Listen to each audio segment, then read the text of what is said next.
Dual federalism is a system of government in which power is clearly divided between national and state governments, with each level operating independently within its own sphere of authority.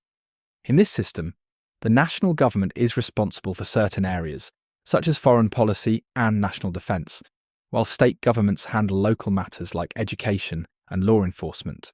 The key feature of dual federalism is that each level of government functions separately, with little overlap in responsibilities.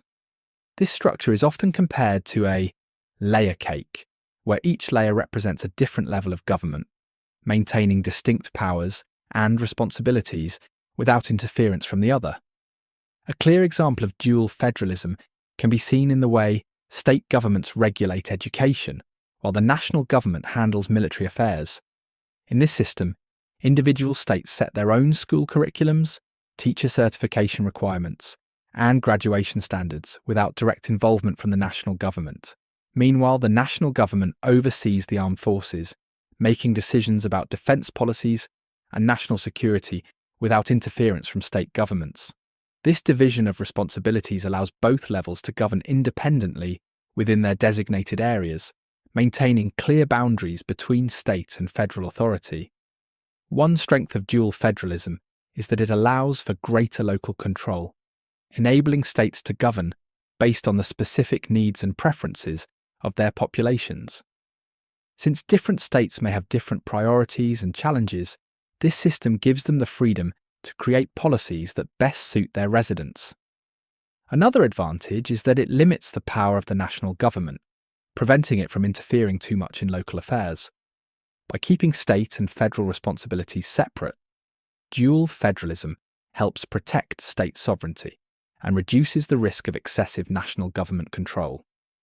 This structure also promotes a clear division of powers, making it easier to determine which level of government is responsible for specific policies.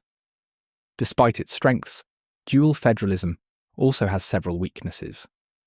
One major drawback is that it can lead to inconsistencies between states, as each one may create different laws and policies on the same issue. This lack of uniformity can create confusion and make it difficult to enforce certain national standards.